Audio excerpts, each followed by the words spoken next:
What's up, dude? Hello, everybody. Welcome back to my YouTube channel. I don't think I have anything new to share with you guys right now at the moment, since I do these almost every day. Well, I do for sure 4 a week, so not a lot happens between one video and the next. So I think today we are just going to jump into the video, which is about the Route 40 killer. Now, this takes place in Delaware.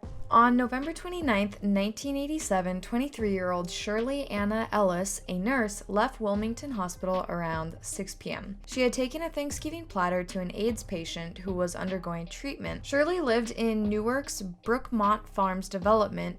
She started walking along Route 40 to make her 14-mile trek home. She knew that the area she was walking along from her days as a lady of the evening. Shirley had left that life behind and was attending nursing school. Somewhere on the route home, she must have caught a ride south of Wilmington, which was a faster way to get to the city. Around 9:25 that same evening, 2 teenagers came across her body. Her wrists and ankles were tied, some of her clothes had been removed, and she was laying with her legs spread on the ground. She had been mutilated with what police thought were work tools. They also found black duct tape attached to her hair, which was more than likely used to stop her from screaming. There was no evidence of a sexual assault, however, which is odd considering the state that they found her body in. Investigators were very confused about what happened and why she had been murdered.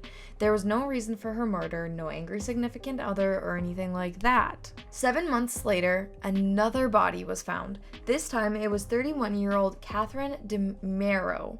She was walking along Route 40 around 11:30 on June 28, 1988. She had a history of prostitution arrests, but it's unknown if that's what she was doing on the night of her disappearance. Workers building the Fox Run complex found her body at 6:26 a.m. the next morning. She was found similarly to Shirley. Her wrists and ankles were bound with black duct tape over her mouth. However, she was completely nude this time. Not this time, I mean compared to the last woman, Shirley, who was partially clothed, Catherine was fully nude. Again, no signs of sexual assault, but she had been tortured with work tools, strangled, and hit in the head with a hammer. The New Castle County Police Captain James Hendrick was eventually brought on to join the search for the killer. He was certain that the same person who killed Shirley had also killed Catherine. Nearly everything was the exact same except for the blue carpet fibers that covered Catherine from head to toe. Sorry, I for some reason cannot read my notes correct. A week later, a task force was formed with officers from the Delaware State Police Department and the New Castle County Police Department. They made their headquarters near the New Castle County Airport. I would like to apologize. I had my very noisy candle burning right now while I was filming. So if you heard crackling noises, nothing was on fire besides my candle. I'm sorry, this video is a hot mess at the moment. I will try to pull it together. They made their headquarters near the New Castle County Airport. There were roughly 60 members in the task force. They were fortunate enough to have an unlimited budget, which up until now was kind of unheard of. Normally they did have a budget that they had to stay within. However, this time money and cars were no object. Members of the FBI's Behavioral Science Unit at Quantico, Virginia, concluded that the same killer was responsible for the deaths of both women. Female officers dressed up as prostitutes to work the stretch of highway looking for suspects. Oh, I could not imagine having to do that. The undercover officers would flirt with men who stopped, but never got into a vehicle. Oh my gosh.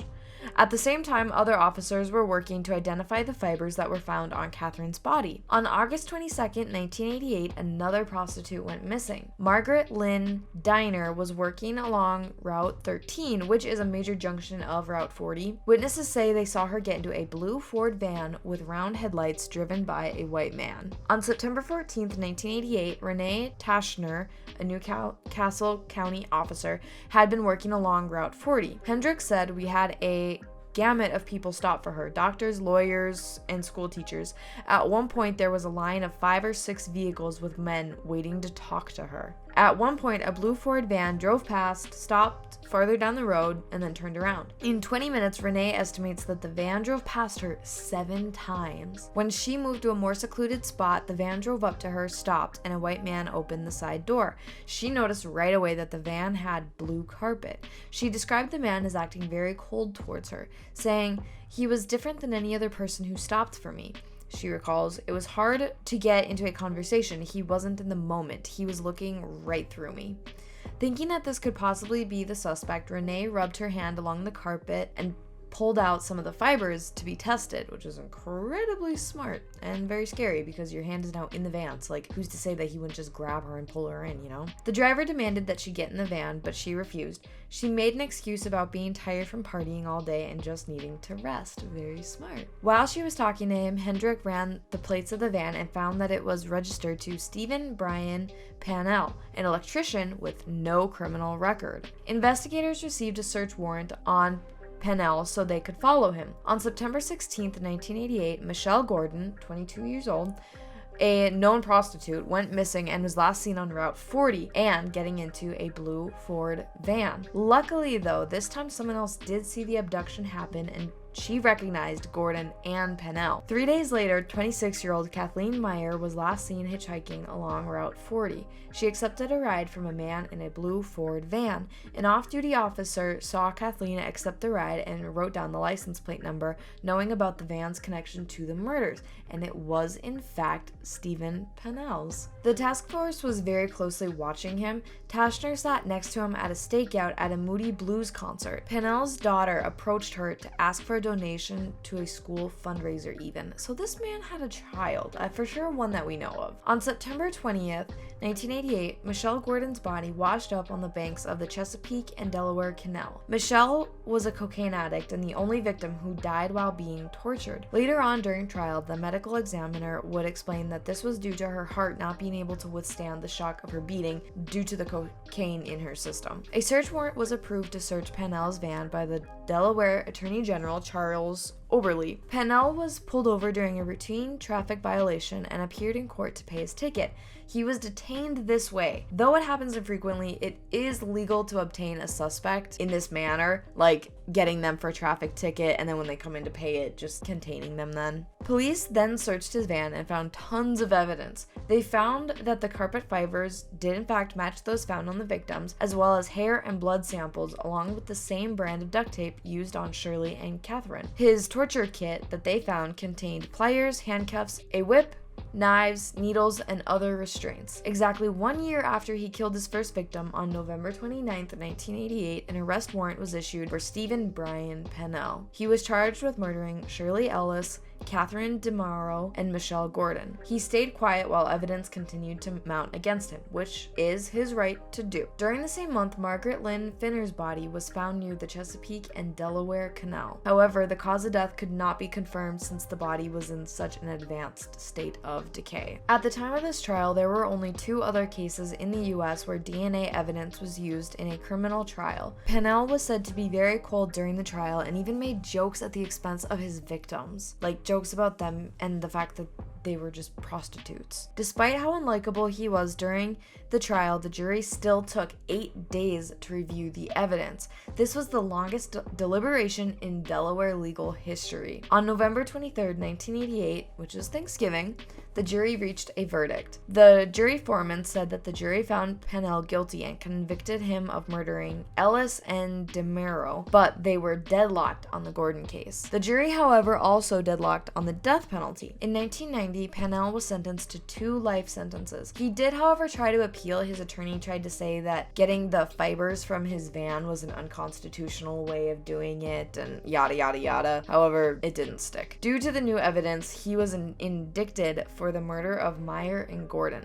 He pled no contest. On Halloween of 91, Pannell was sentenced to death. He never admitted guilt. On March 14th, 1992, he was the first man executed in Delaware in the last 46 years. Myers. He never revealed any more info on where to find Kathleen Myers' body. He also wanted his attorney to be there when he was executed so that way he wouldn't say anything stupid and sound dumb, which his attorney said it was amazing that even though everything that he did, that he was convicted of doing, he still cared what people thought about him.